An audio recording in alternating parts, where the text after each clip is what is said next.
नमस्कार, मैं रविश कुमार। अदानी समूह की तरफ से खंडन आया है। इसका मतलब आपको यह भी बताना पड़ेगा कि खंडन किस खबर का आया है। अदानी समूह के खंडन के बाद भी आज गार्डियन और द फाइनेंशियल टाइम्स की रिपोर्ट के बाद अदानी समूह के कई शेयरों के दाम में 2 से 3% तक की गिरावट देखी गई।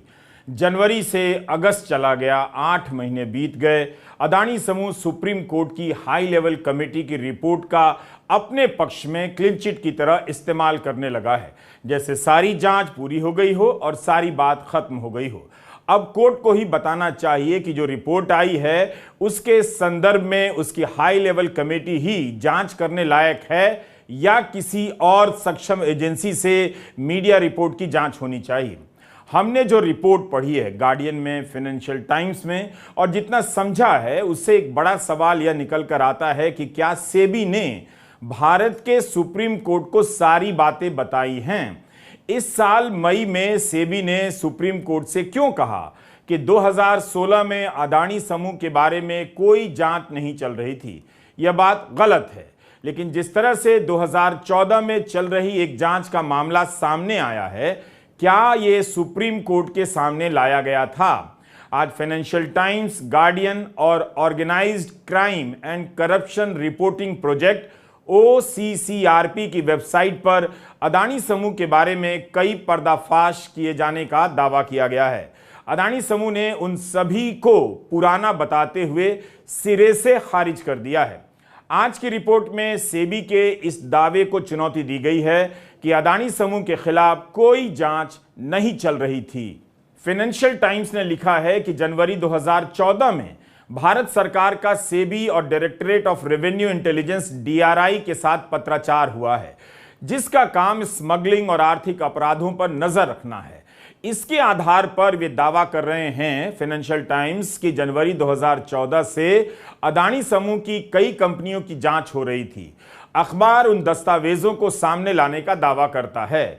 DRI के प्रमुख ने सेबी को पत्र के साथ साथ सबूतों की एक CD भी सौंपी थी, क्योंकि सेबी स्टॉक मार्केट में अदानी ग्रुप के लेन देन की जांच कर रहा था। अदानी पावर प्रोजेक्ट के लिए इन्फ्लेटेड बिल, यानी ऐसे बिल के जरिए भुगतान हुआ जिसमें बढ़ा चढ़ाकर पैसा दिया गया, दाम से बहुत ज्यादा। DRI ने यह भी लिखा है कि इससे संकेत मिलता है कि इस तरह के बिल से जो भी पैसा बना, ज्यादा पैसा लिया गया, उसी का कुछ हिस्सा वापस भारत के स्टॉक मार्केट में अदानी समूह के माध्यम से लगाया गया। Organised crime and corruption reporting project OCCRP ने तो लिखा है कि पहली बार 2007 में DRI ने हीरो के अवैध व्यापार की स्कीम में अदानी की 3 कंपनियों को शामिल पाया था। इन तीनों का निदेशक ताइवान के चैंग चुंग लिंग को पाया गया। एक और ट्रेडिंग फर्म जो उस व्यापार में शामिल थी, उसका प्रतिनिधित्व संयुक्त अरब अमीरात के नासिर अली शबन आहली कर रहे थे। यह बात भी सामने आई कि चैंग का सिंगापुर में वही पता है जो विनोद अदानी के घर का पता है। OCCRP ने लिखा है कि अदानी समूह ने अपनी विदेशी सब्सिडियरी को ज्यादा पैसे दिए, बिजली बनाने के उपकरण की ज्यादा कीमत दी गई। यह भी 2014 में DRI की जांच में पाया गया। इसमें भी चैंग और आहली का नाम आता है। फाइनेंशियल टाइम्स ने लिखा है कि DRI ने मोदी के कार्यभार संभालने से ठीक पहले अदानी पर जानकारी जुटाने के निर्देश दिए थे, लेकिन मोदी के प्रधानमंत्री बनने के 3 साल बाद DRI ने अदानी को क्लीन चिट दे दी और केस बंद कर दिया। क्या सुप्रीम कोर्ट के सामने यह बात थी कि 2014 में DRI ने सेबी को चेताया था? क्या सेबी ने जांच की इस बात को सुप्रीम कोर्ट से छिपाने की कोशिश की? जिस समय की बात हो रही है उस समय सेबी के प्रमुख UK सिन्हा थे। इसी UK सिन्हा को NDTV के बोर्ड का सदस्य बनाया जाता है जब अदानी समूह NDTV का अधिग्रहण करता है। उस समय आई खबरों के मुताबिक अदानी ग्रुप के अनुरूप NDTV के डायरेक्टर्स बोर्ड की स्वतंत्रता और बिजनेस पर्पस को सुनिश्चित करने के लिए इन नियुक्तियों को मंजूरी दी गई। सिन्हा के बोर्ड में शामिल होने के बाद कांग्रेस महासचिव जयराम रमेश ने कहा था कि सिन्हा बेहतरीन प्रशासनिक अधिकारी रहे हैं, लेकिन 2011-17 के बीच सेबी के अध्यक्ष होने के नाते क्या उन्हें इस समय किसी अदानी एंटरप्राइजेस के बोर्ड में शामिल होना चाहिए? तब जब सेबी अदानी की जांच कर रही है। हालांकि 6 साल पहले उनका सेबी से रिश्ता खत्म हो चुका है, मगर यह धारणा की भी बात है। जो सेबी का इन्वेस्टिगेशन हुआ था, जिसने क्लीन चिट दी, जिस व्यक्ति ने इन्वेस्टिगेशन किया और जिसने क्लीन चिट दी, आज वो अदानी जी का जो चैनल है एनडीटीवी, उसका डायरेक्टर है। तो मतलब ये एक नेटवर्क है। इसमें आपको इंस्टीट्यूशनल कैप्चर दिख रहा है। सेबी का चेयरमैन क्लीन चिट देता है और उसके एकदम बाद अदानी जी की कंपनी में डायरेक्टर बन जाता है। इंटरनेशनल मामला है, स्टॉक मार्केट को इन्फ्लेट किया जा रहा है और उस इन्फ्लेट करने के बाद उससे हिंदुस्तान के एसेट्स खरीदे जा रहे हैं। तो सवाल ये उठता है, इसके बारे में प्रधानमंत्री कुछ क्यों नहीं कर रहे हैं, शांत क्यों हैं? क्या यह संदेह के लिए पर्याप्त नहीं है? जिस आदमी के रहते डीआरआई ने सेबी को चेतावनी दी, वही आदमी आगे चलकर एनडीटीवी के बोर्ड का सदस्य बनाया जाता है। फाइनेंशियल टाइम्स तो दावा कर रहा है कि 2014 में ही डीआरआई के प्रमुख ने सेबी को पत्र लिखा, क्योंकि सेबी अदानी समूह को लेकर जांच कर रही थी। उस पत्र के साथ डीआरआई ने सबूतों की एक सीडी सौंपी। यह एक ऐसी जानकारी है जो अभी तक की सारी लीपापोती के खेल को पलट देती है, ऐसा लगता है। अदानी समूह ने इसका सिरे से खंडन किया है और कहा है, ये उनके ही भावानुवाद हैं, ये जो दावा किया जा रहा है वो जांच तो 1 दशक पहले बंद हो गई। एक एजुकेटिंग बॉडी और एक ट्रिब्यूनल ने इसमें कुछ भी नहीं पाया। जो भी लेन देन हुआ वह नियमों के मुताबिक हुआ। मार्च 2023 में यह मामला अंतिम रूप से खत्म हो जाता है, जब माननीय सुप्रीम कोर्ट ने कोई गड़बड़ी नहीं पाई। पैसे के हस्तांतरण से लेकर बढ़ा चढ़ाकर बनाए गए बिल के बारे में जो आरोप हैं, उनमें कोई दम नहीं है। वैसे भी इन एफपीआई का मामला सेबी की जांच का हिस्सा है।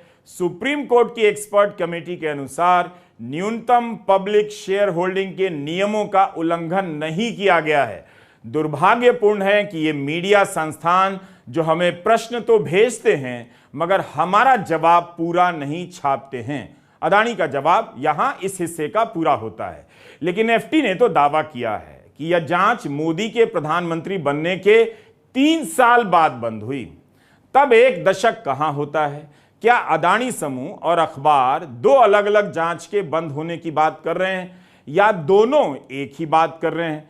फिर यह कौन सी जांच है जिसके बारे में 19 जुलाई 2021 को वित्त राज्य मंत्री पंकज चौधरी ने लोकसभा में बताया कि सेबी अदानी समूह की जांच कर रही है, मगर सेबी ने कह दिया कि जांच की बात आधारहीन है। वो कौन सी जांच थी जिसके बारे में वित्त राज्य मंत्री पंकज चौधरी ने लोकसभा में बताया था?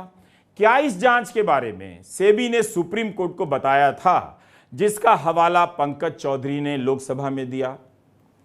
प्रशांत भूषण इसी तरह के मामले में वकील हैं। हमने उनका बयान मांगा कि वे इस पूरे प्रकरण को किस तरह से देखते हैं और किस तरह की संक्षिप्त जानकारी हमारे दर्शकों को आप दे सकते हैं। इसका आधार ये था कि 2014 में ही मोदी सरकार आने से जस्ट पहले डीआरआई ने 2 बहुत लंबे शो कॉज नोटिस अडानी को दिए थे, जिसमें इसका पूरा पर्दाफाश किया गया था कि किस तरह से 2 बैक टू बैक इनवॉइसेस बनाए गए। यानी इक्विपमेंट जो है अडानी की हिंदुस्तान की कंपनी ने खरीदा साउथ कोरिया से। साउथ कोरिया की कंपनी ने एक इनवॉइस विनोद अडानी की दुबई बेस्ड कंपनी को दिया और एक दूसरा इनवॉइस विनोद अडानी की दुबई बेस्ड कंपनी ने यहाँ की अडानी की कंपनी को दिया, और इसमें 4 गुने का फर्क था, यानी कई हज़ार करोड़ का। और इस तरह से ये पैसा जो साइफन आउट किया गया, ये मॉरिशस भेज दिया गया। अब उस पर हम लोगों ने एक इंडिपेंडेंट इन्वेस्टिगेशन की पिटिशन हाईकोर्ट में फाइल करी, जो अभी तक लंबित है। लेकिन उसमें सरकार की तरफ से ये बोला गया कि नहीं, बाद में एडजुडिकेटिंग अथॉरिटी ने इसको रफा दफा कर दिया, ये कह के कि नहीं, विनोद अडानी तो अलग आदमी है, और वो जो कॉन्ट्रैक्ट है वो थोड़ा सा फर्क था। उसी आधार पर सीबीआई ने भी एक प्रिलिमिनरी इंक्वायरी रजिस्टर करी उसी समय 2014 में कि इस ओवर इन्वॉइसिंग के आधार पर इन्होंने बहुत सारा पैसा पब्लिक सेक्टर बैंक से लोन के तौर पर उठा लिया है और इसमें बैंक ऑफिशियल्स वगैरह भी इन्वॉल्व हैं, लेकिन उसको भी 2015 में बंद कर दिया गया इनकी मोदी की सरकार आने के बाद, ये कह के कि भाई हम महाराष्ट्र में इसका इन्वेस्टिगेशन नहीं कर सकते जब तक महाराष्ट्र सरकार की परमिशन ना हो। तो इस तरह से इन सब मामलों को मोदी सरकार के आने के बाद रफा दफा किया गया। मुंबई में इंडिया नाम के विपक्षी गठबंधन की बैठक चल रही है। इस रिपोर्ट के आने के बाद कांग्रेस सांसद राहुल गांधी ने प्रेस कॉन्फ्रेंस बुला ली। तो सबसे पहले सवाल उठता है, ये जो पैसा यूज किया जा रहा है ये किसका है? ये अदानी जी का है या ये किसी और का है? और अगर किसी और का है तो वो किसका है? ये सबसे पहला सवाल है।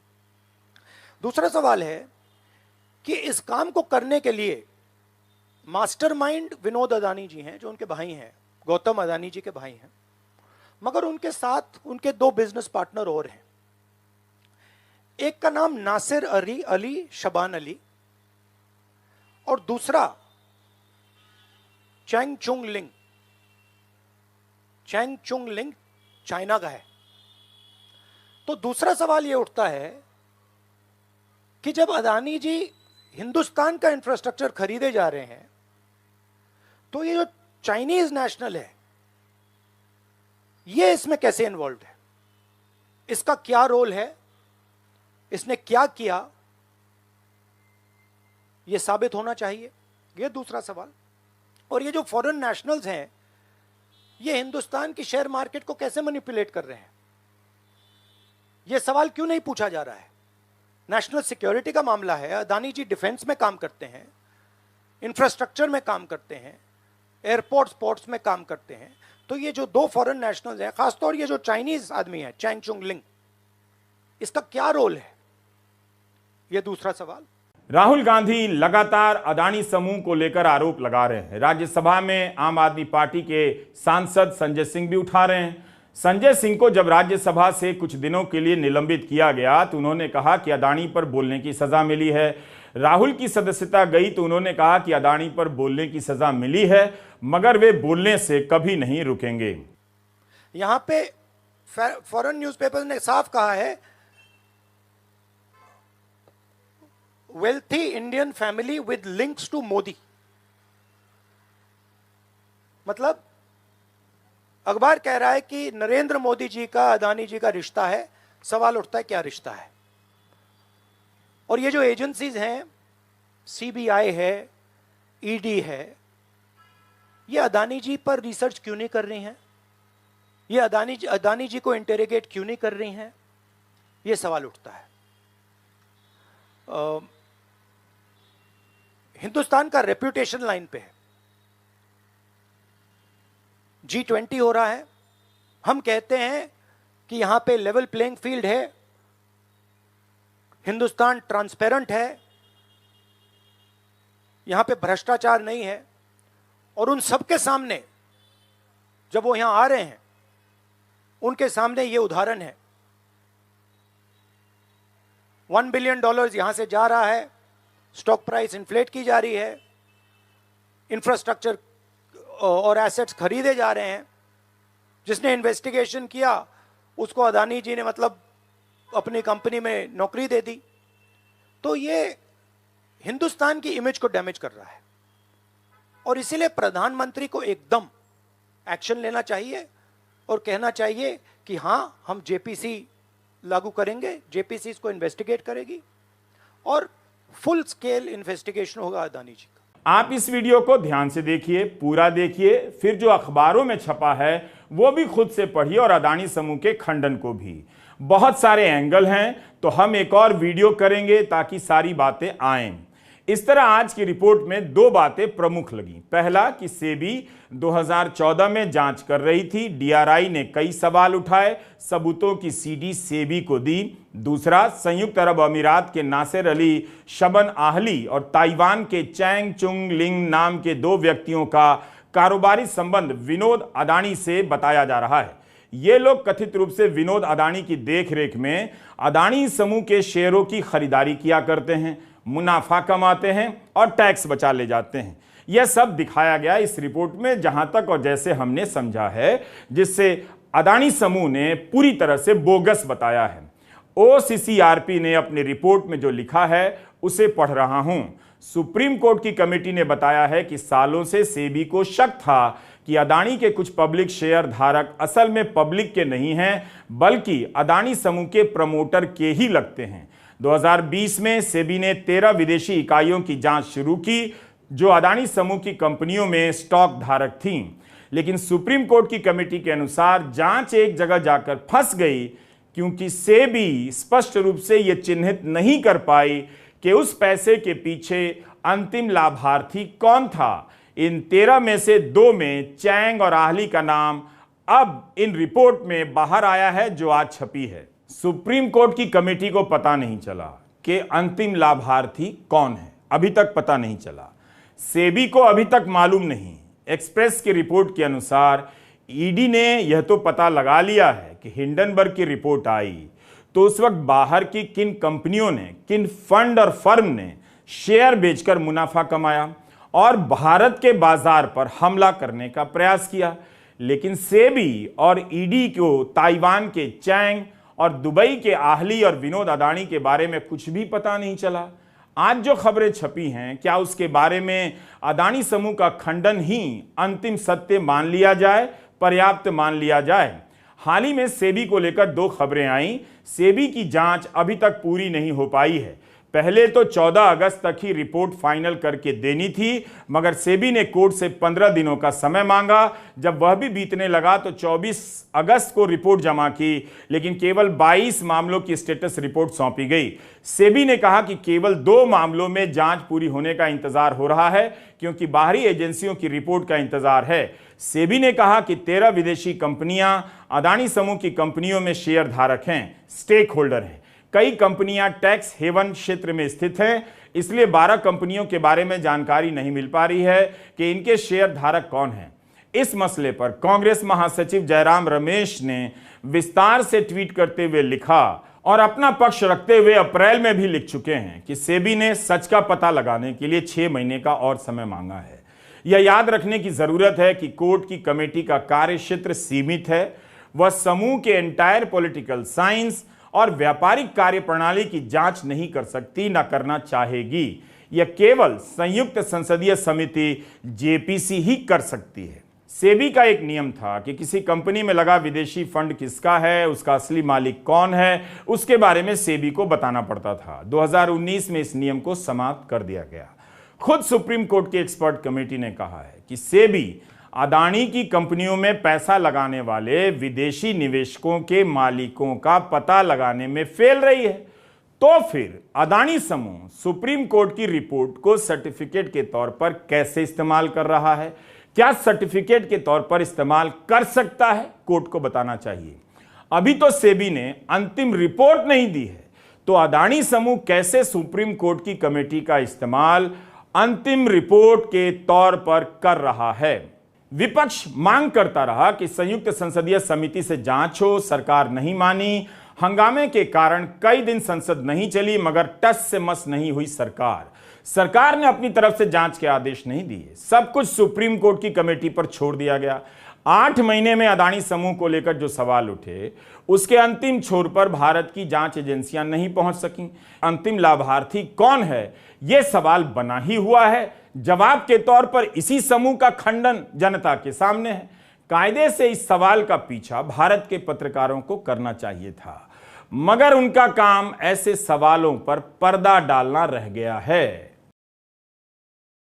अब जब गार्डियन से लेकर फाइनेंशियल टाइम्स ने खबर छाप दी है, दावा किया है कि अदानी समूह के हिस्सेदारों का अनाम चेहरा सबके सामने ले आए हैं, इनके नाम हैं, जैसा हमने आपको बताया, संयुक्त अरब अमीरात के नासिर अली शबन आहली और ताइवान के चैंग चुंग लिंग।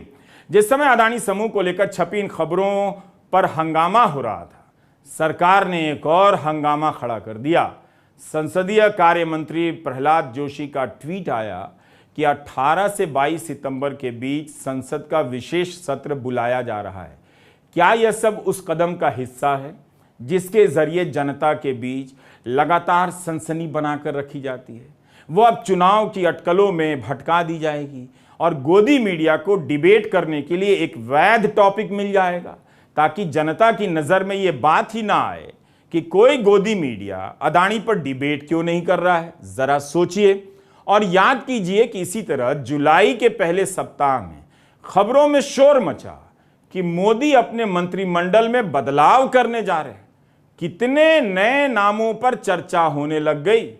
मंत्रिमंडल का वो बदलाव कहां चला गया? अब पता कीजिए कि किस खबर को दबाने के लिए इस तरह का हंगामा हुआ। अगर यह जानबूझकर भी नहीं हुआ तो इस हंगामे से कौन सी खबर आपके सामने आने से दब कर रह गई? याद कीजिए। गार्डियन की यह हेडलाइन देखिए, Modi linked Adani family secretly invested in own shares, documents suggest. इसके अलावा इस खबर को फाइनेंशियल टाइम्स ने भी अपने हिसाब से किया है।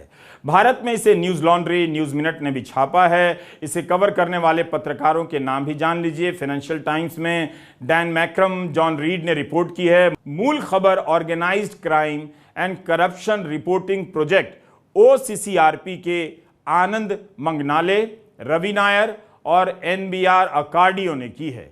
इस खबर में दावा किया गया है कि अदानी समूह के शेयरों का अंतिम लाभार्थी कौन है, किसका पैसा है, किस तरह से बरमूडा जैसे छोटे से द्वीप से चलने वाली निवेश की एक कंपनी में कथित रूप से पैसा लगाया जाता है। यह वो सवाल है जो हिंडनबर्ग की रिपोर्ट के बाद खूब उठे, मगर ठोस जवाब नहीं मिले।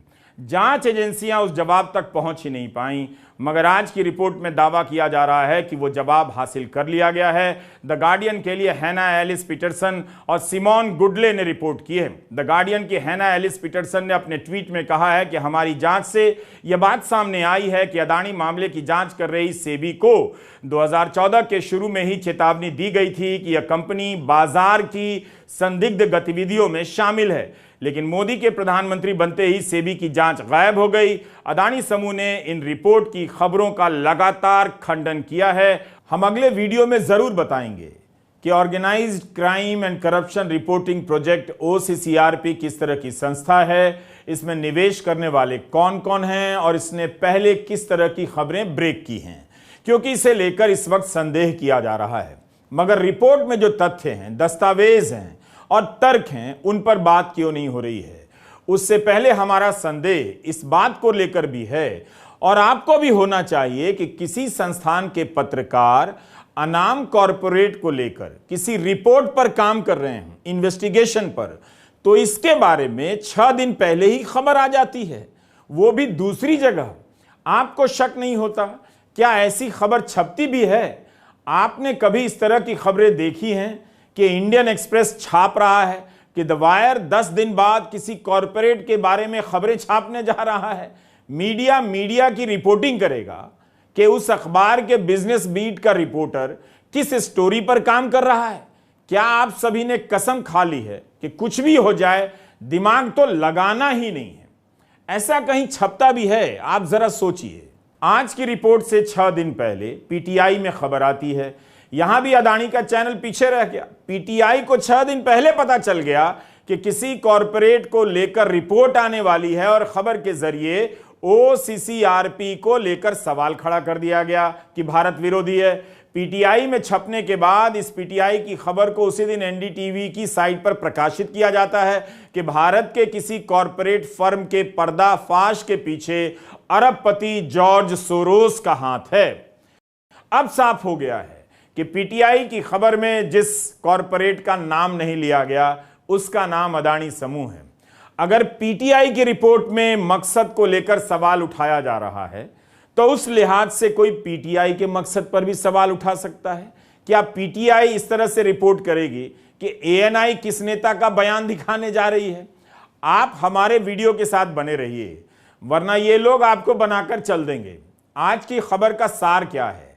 मेरे हिसाब से सार यह है कि जिन सवालों का जवाब भारत की जांच एजेंसियां पता नहीं लगा सकी, उनके जवाब दुनिया के आधा दर्जन पत्रकार मिलकर खोज लाए हैं, दावा कर रहे हैं और दिखा रहे हैं कि जिन लोगों के बारे में शक था उनके साथ होने के सबूत हैं, अदानी से जुड़े होने के सबूत हैं और वे नए सवाल भी उठा रहे हैं।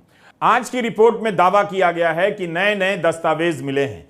इनके सहारे रिपोर्टरों ने 2 लोगों के बारे में पता लगा लिया है जो अदानी समूह के शेयरों में वर्षों से निवेश करते रहे हैं। इन 2 के नाम हैं नासिर अली शाबान अहली और चैंग चुंग लिंग। दोनों का अदानी परिवार से बहुत गहरा संबंध बताया गया है। इनका नाम हिंडनबर्ग की रिपोर्ट में भी आया। नासिर दुबई का है और चैंग चुंग लिंग ताइवान का। यहां तक कि समूह से जुड़ी कंपनियों में निदेशक और शेयर होल्डर के रूप में मौजूद हैं। रिकॉर्ड से ये लोग दिखाने की कोशिश कर रहे हैं कि अदानी के शेयरों को खरीदने बेचने में इन लोगों ने जिस फंड का इस्तेमाल किया उस फंड पर भी अदानी परिवार के वरिष्ठ सदस्य का नियंत्रण है। वरिष्ठ सदस्य का नाम विनोद अदानी बताया गया है। यह मूल बात है जिसे अदानी समूह पुराना आरोप और बेकार मानता है।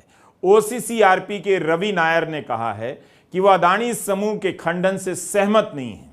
अदानी समूह ने चैंग लिंग और नासिर अहली के साथ के संबंधों का खंडन अपने मीडिया स्टेटमेंट में नहीं किया है।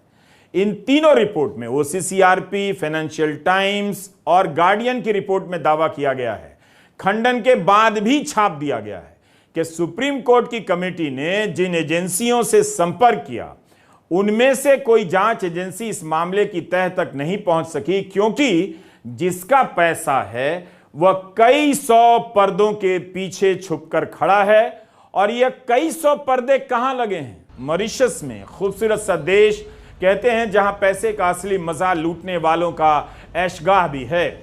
इसे टैक्स हेवन कहते हैं, टैक्स से बचने वालों की सुरक्षित जगह, ऐशगाह ही समझिए। ओसीसीआरपी ने दावा किया है कि बैंक से लेकर आंतरिक ईमेल और अन्य लोगों से बातचीत के बाद मॉरिशस में लगे 100 पर्दे के पीछे खड़े उन 2 लोगों को पहचान लिया गया है जो कई साल से हजारों करोड़ रुपए अदानी समूह में पैसा लगा रहे हैं, पैसा कमा रहे हैं और टैक्स देने से बच रहे हैं। कम से कम 2 मामलों में देखा गया है कि इतना पैसा लगाने वालों का संबंध अदानी समूह में बहुमत के शेयर रखने वाले अदानी परिवार से है। दुबई के अहली और ताइवान के चैंग चुंग लिंग, जिनका नाम हिंडनबर्ग की रिपोर्ट में भी आया था, इनके अदानी परिवार के साथ पुराने बिजनेस संबंध बताए गए हैं। ये दोनों अदानी समूह की कंपनियों और विनोद अदानी की कंपनियों में निदेशक और शेयर धारक रहे हैं, ऐसा बताया गया है। चैंग और अहली का नाम पहली बार सामने नहीं आया है, पहले भी कई रिपोर्ट में आ चुका है। क्वार्ट्ज के समंत सुब्रमण्यन ने फरवरी में इस पर विस्तृत रिपोर्ट कर दी थी।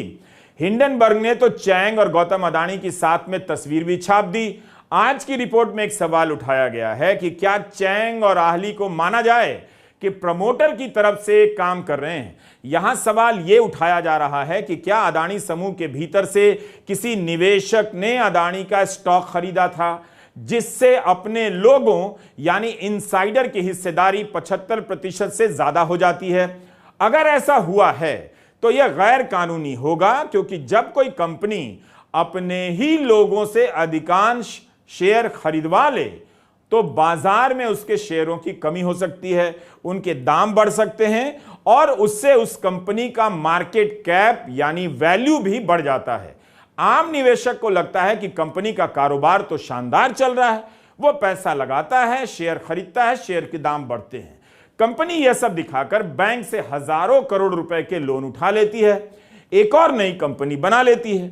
अगर ऐसी गतिविधि पाई जाती है तो भारत के कानूनों के हिसाब से ऐसी कंपनी को डिलिस्ट किया जा सकता है। आज की रिपोर्ट में केवल मॉरिशस का नाम नहीं है, बरमुडा की एक कंपनी का भी नाम है जिसे इन्वेस्टमेंट फंड कहते हैं। हिंडनबर्ग की रिपोर्ट में उन कंपनियों के नाम तो थे, मगर कौन इन कंपनियों के जरिए अदानी समूह में निवेश कर रहा था उनका नाम नहीं था। दावा किया जा रहा था कि उनमें से 2 नाम अब सामने आए हैं, संबंध अब स्थापित हुए हैं।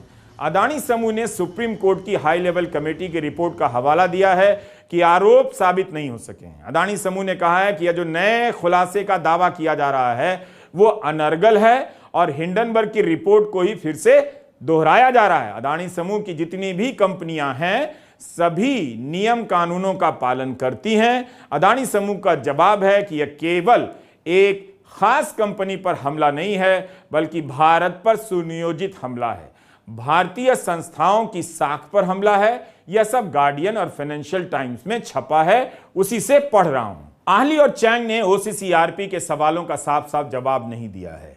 गार्डियन अखबार से चैंग ने बात की है और कहा है कि उसे अदानी के शेयरों की सीक्रेट खरीदारी के बारे में कुछ भी पता नहीं है, मगर यह नहीं कहा कि उसने शेयर खरीदे हैं या नहीं। उल्टा पत्रकारों से ही सवाल पूछ बैठा कि उसके दूसरे निवेशों में उनकी दिलचस्पी क्यों नहीं है, हम तो केवल बिजनेस हैं। चैंग ने फाइनेंशियल टाइम्स से कहा है कि उसे इस मामले की जानकारी नहीं है और वो विनोद अदानी को नहीं जानता। यह तक कह दिया कि क्या मुझसे सवाल करने वाला रिपोर्टर एआई यानी आर्टिफिशियल इंटेलिजेंस है। विनोद अदानी और आहली ने फाइनेंशियल टाइम्स को जवाब ही नहीं दिया, सेबी ने भी उन्हें जवाब नहीं दिया। केवल अदानी समूह ही खंडन क्यों कर रहा है? सेबी को भी करना चाहिए कि यह रिपोर्ट गलत है। आज हिंडनबर्ग ने ट्वीट किया है कि अब जाकर इस कहानी का खुला हुआ सिरा बंद हो सका है। फाइनेंशियल टाइम्स और ओसीसीआरपी ने रिपोर्ट किया है कि जनवरी 2017 में अदानी के 3 में 4 शेयरों में चैंग और आहली की हिस्सेदारी कथित रूप से कम 13% तो थी ही। अपनी रिपोर्ट में दिखाया है कि इनके फंड पर गुप्त रूप से विनोद अदानी का नियंत्रण है। गार्डियन अखबार ने अपनी रिपोर्ट में लिखा है कि वित्तीय दस्तावेजों को देखकर लगता है कि चैंग और आहली की 4 ऑफशोर कंपनियां हैं। दोनों के अदानी परिवार से संबंध रहे हैं और दोनों ही अदानी से जुड़ी कंपनियों के निदेशक हैं। इन लोगों ने मॉरिशस, ब्रिटिश वर्जिन आइलैंड और संयुक्त अरब अमीरात में कंपनियां खड़ी की और कई हजार करोड़ रुपए बरमूडा के एक निवेश करने वाले फंड को भेजा जिसका नाम है global opportunity fund GOF। Bermuda एक द्वीप है, वहां से दूसरी कंपनियों के माध्यम से पैसा भारत के शेयर बाजार में लगाया गया, केवल अदानी की कंपनियों में केवल, और 2013 से यह खेल चल रहा है। गजब की यह कहानी है। गौतम अदानी चाहते थे कि वे फाइनेंशियल टाइम्स जैसा संस्थान बनाएं। जब चैनल खरीदा था तब इंटरव्यू में कहा था, फाइनेंशियल टाइम्स से ही यह बात कही थी। अब तो उसी फाइनेंशियल टाइम्स में उनकी कंपनी समूह के बारे में ऐसी भयानक खबरें छप रही हैं। अब इन खबरों को भारत विरोधी बताया जा रहा है। भारत विरोधी सोरोस के साथ फाइनेंशियल टाइम्स काम करता है या नहीं, और उस फाइनेंशियल टाइम्स को गौतम अदानी क्यों इंटरव्यू देते हैं? फाइनेंशियल टाइम्स की खबर की शुरुआत ही इस लाइन से होती है कि बरमूडा में ग्लोबल अपॉर्चुनिटी फंड GOF का दफ्तर बाहर से देखने में लगता है कि कोई सामान्य निवेश कंपनी है जिसे लेकर कोई विवाद नहीं, कोई जानता नहीं। लेकिन इसके भीतर 2 लोग इसके फंड का इस्तेमाल खास मकसद से कर रहे हैं। अदानी समूह में अपनी हिस्सेदारी बढ़ाने के लिए, उसके शेयरों को खरीदने के लिए। अखबार ने बताया है कि आहली और चैंग ने 2009-10 के बीच कंपनियां खड़ी की जिनका कंट्रोल बाद में विनोद अदानी ने ले लिया। फाइनेंशियल टाइम्स ने लिखा है कि चैंग, आहली, विनोद अदानी के हाथों से होता हुआ पैसा दुबई से मॉरिशस, वहां से बरमूडा, फिर वापस मॉरिशस और फिर वहां से पैसा आता है भारत के शेयर बाजार में। लेकिन अखबार लिखता है कि इस निवेश में इस्तेमाल किए गए पैसे के स्रोत की जानकारी नहीं है। आपको ध्यान देना होगा कि CNBC को दिए गए बयान के बाद साफ हो गया था कि विनोद अदानी अंबुजा सीमेंट और ACC के मालिक हैं और अदानी समूह और विनोद अदानी एक ही हैं। तो क्या हम ठीक समझ रहे हैं? इस तरह पब्लिक का जो हिस्सा होना चाहिए उसमें भी कंपनी वाले अपने लोग बिठा लेते हैं। पब्लिक को लगता है कि काफी सारा हिस्सा फ्री फ्लोट है, लेकिन ऐसा नहीं होता है। क्या इन सवालों को केवल अदानी समूह के खंडन से समाप्त मान लिया जाए? सुप्रीम कोर्ट की हाई लेवल की कमेटी ने क्या यहां तक जाकर जांच की है जहां तक ये पत्रकार महीनों लगाकर पहुंचे हैं? इस रिपोर्ट के बाद कोर्ट को भी इस कमेटी की रिपोर्ट पर फिर से विचार करना चाहिए या नहीं, यह भी सवाल है। सवाल है कि क्या नए पर्दाफाश के बाद सुप्रीम कोर्ट नए सिरे से जांच के आदेश देगा?